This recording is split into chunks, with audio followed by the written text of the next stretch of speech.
मुझे आपके आज को समझने के लिए लगातार आपके कल को समझते रहना पड़ेगा कि आप कहाँ से आ रहे हैं। लेकिन कट टू 2025, जब आपने ये ट्वीट किया तो ट्वीट के बाद आपको किस तरह के रिएक्शंस मिले? जो मैंने देखा ट्विटर पे वो ये था कि आपको बहुत ही भयंकर तरीके से, ख़तरनाक तरीके से आपको ट्रोल किया गया, गाली गलौज भी की गई। और एक जो सवाल था जो मेरे मन में भी था वो ये था कि आदित्य मेनन के नाम से पिछले 19 साल से एक मुसलमान होते हुए एक हिंदू साउंडिंग नेम के साथ आप जी रहे हैं। तो कई लोगों ने कहा कि ये तो धोखा है। तो यही मेरा सवाल भी है कि नाम आपने क्यों नहीं बदला? ना बदलने के पीछे एक ही सबसे मेन रीज़न है कि नाम मेरे वालिदैन ने मुझे दिया है ये।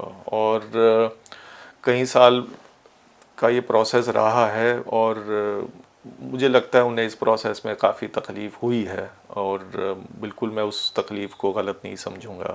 किसी भी माँ बाप को तकलीफ़ होगी अगर उनकी औलाद ऐसा कदम उठाए जो उन्हें उनकी आइडेंटिटी, उनकी शनाख्त से अलग ले जाए, तो वो एक ब्रिज टूट जाएगा। मुझे हमेशा से लगता रहा कि अगर मैं नाम बदल लूँ, नाम बदलने का फ़ैसला ले लूँ, तो मेन रीज़न यही थी। ऐसा नहीं है कि मेरा इरादा लोगों को गुमराह करने का है या कोई जो प्रिविलेज आते हैं, और प्रिविलेज है, मैं इस बात को पूरी तरह एडमिट करता हूँ कि एक नॉन मुस्लिम नाम होना और एक हिंदू डोमिनेंट कास्ट नाम होने के साथ प्रिविलेजेस आते हैं। आपको आपकी आइडेंटिटी के नज़रिए से नहीं देखा जाता, आपको आपके काम या आपके पर्सनैलिटी के हिसाब से जज किया जाता है। अगर मेरा नाम कोई मुस्लिम नाम होता तो सबसे पहले लोग यही कहते कि तो मुस्लिम जर्नलिस्ट है। फिर वो कन्वर्स साबित करने के लिए मुझे और कदम उठाने पड़ते हैं कि लोग मुझे उस नज़र से ना देखें। तो वो सारी जो स्ट्रगल एक मुस्लिम जर्नलिस्ट या कोई भी मुस्लिम प्रोफेशनल की होती है वो मेरी नहीं थी, क्योंकि मेरा एक हिंदू नाम है। और आपकी हर स्टोरी को पढ़ा जाता है इसी नज़रिए से कि ये मुस्लिम पत्रकार ने लिखी है। बेशक, बिल्कुल सही, बिल्कुल सही है ना। आपका खुद का भी एक्सपीरियंस ऐसा ही रहा होगा कम से कम पिछले 10 साल में। तो जाहिर है मैं पूरी तरह से इस प्रिविलेज को एक्नॉलेज करता हूँ, लेकिन वजह सिर्फ यही थी कि वालिदैन को तकलीफ नहीं कोई पहुंचनी खौफ चाहिए। तो नहीं था बिल्कुल नहीं, कोई खौफ कि नहीं था। अगर if you come out as a Muslim, जैसे अक्सर ये बात हम देखते हैं, ख़ासकर वो लोग जो होमोसेक्सुअल्स होते हैं, क्योंकि हमारी तो दुनिया में उनके लिए भी जगह बहुत कम है, ख़ासकर ऐसे लोग किसी भी तरह के माइनॉरिटी हों कि वो अपने पेरेंट्स को कभी नहीं बताते, पूरी ज़िंदगी एक झूठ लेकर जीते हैं।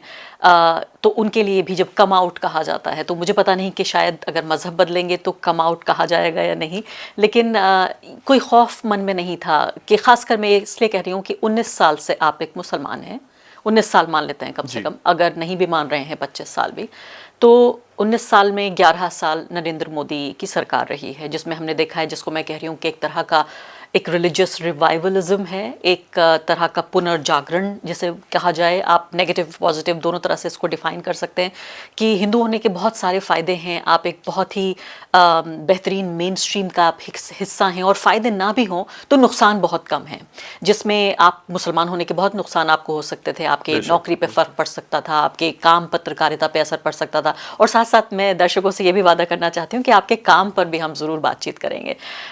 मतलब मुझे लगता है कि आधा रीज़न ये था कि आपका ये रिसेंट डिक्लेरेशन, और दूसरा ये था आपके काम पे भी मैं बात करना चाहती थी। कोई खौफ आपके मन में नहीं था 11 साल में? कभी आपने इससे पहले सोचा कि मैं आना चाहता हूँ, आम लोगों के सामने बताना चाहता हूँ कि असली आदित्य कौन है? नहीं, खौफ तो बिल्कुल भी नहीं था। बल्कि अगर ये जो पिछले 11 साल के हालात ना हुए होते तो शायद मैं और लो प्रोफाइल रखता चीज़ों को, ताकि एक एक एक, एक नॉर्मल इंसान की ज़िंदगी जी जा सके जिसमें इस कस्म के टेंशन हो। बट चूंकि ये 11 साल से ये हालात पैदा हुए, मैं आउट ऑफ गिल्ट कि मेरा जो प्रिविलेज है अपने नाम का, उसको ओवरकम करने के लिए मैं ज़्यादा पब्लिकली पोजीशंस मैंने लिए हैं। काम का भी पूरा तवज्जो इसी तरफ रखा है कि जो भी एक ये मेजॉरिटेरियन असॉल्ट चल रहा है उसके हम ख़िलाफ़ ही खड़े रहें, कि ये भी नहीं कि हम ब्रेक ले लें किसी चीज़ इस पूरे काम से, कि ये ना हो कि मुझे जिस मज़हब ने और जिन लोगों ने इतनी इज़्ज़त दी है और जिस मज़हब में मैं आया हूँ, कहीं वो ना लगे कि ये आदमी कम पड़ गया अपने काम में या अपने इस लड़ाई में जो जो ये मेजॉरिटेरियन फोर्सेस हमारे ख़िलाफ़ कर रहे हैं। तो मेरा हमेशा से ये एक था, एक गिल्ट था मेरा अपने प्रिविलेज को लेकर, जिस वजह से तमाम कदम उठाए हैं। पब्लिकली मैंने कई मर्तबा अपने रिलीजियोसिटी के बारे में भी कहा है। वायर में भी एक स्टोरी आई थी जिसमें मेरा जिक्र था। सीए प्रोटेस्ट के दौरान भी मैंने लिखा था कि मैं I will die a Muslim even though I was not born one. तो कई मर्तबा मैंने कहा है। हल्के तौर पे आपने उस बात को हल्के तौर पे बट कहा। नाम मैंने नहीं इस चेंज किया। नाम नहीं आपने चेंज किया था। लेकिन हम उस सवाल पे वापस लौटते हैं कि आपको रिएक्शंस किस तरह का मिला? आपको रिएक्शंस हिंदूज की तरफ से कैसा मिला, हिंदुत्ववादी जो लोग हैं उनकी तरफ से कैसा मिला, आम मुसलमानों की तरफ से कैसा मिला, और जो कंजर्वेटिव मुसलमान हैं, क्योंकि एक तबका मुसलमानों में भी ऐसा है जो मुझे नहीं लगता कि आपको कबूल कर रहा है, ऐसे लोग हैं क्या? नहीं, ऐसा मेरा तो तजुर्बा नहीं है। बल्कि जितने ज़्यादा जो रिलीजियस मुस्लिम्स हैं वो तो काफ़ी they been more than welcoming. ख़ास तौर पे जो खुद दीनी दावत का काम करते हैं वो तो ज़ाहिर है they appreciated this step a lot. तो in terms of getting acceptability within community मुझे आज तक कभी, बल्कि मुझे तो लगता है अपने अमाल और मेरी हैसियत से ज़्यादा मुझे इज़्ज़त दी गई है जिसका मैं हक़दार नहीं हूँ।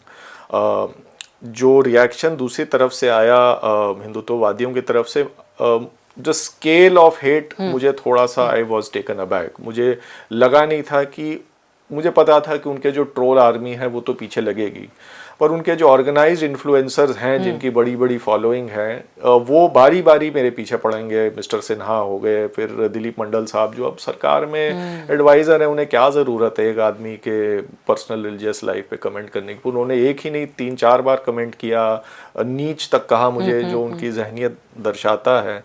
फिर स्वाति चतुर्वेदी जो लिबरल इकोसिस्टम में बड़ा नाम है, उन्होंने भी कहा कि ये आदमी इतने साल से इस आइडेंटिटी के अंडर काम कर रहा है, तो इसको पहले ही बता देना, अपना नाम बदल लेना चाहिए था, आइडेंटिटी साफ कर देनी चाहिए थी।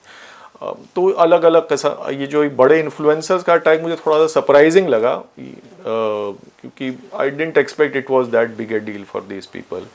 पर जो स्केल ऑफ अटैक काफ़ी ज़्यादा था। थ्रेट्स भी काफ़ी आए ऑनलाइन, और हेट तो खैर बहुत ज़्यादा था। मुझे समझ में आया कि मेरे ख्याल है दुश्मन से ज़्यादा लोग गद्दार से नफ़रत करते हैं, तो इनकी नज़र में शायद मैं गद्दार हूँ।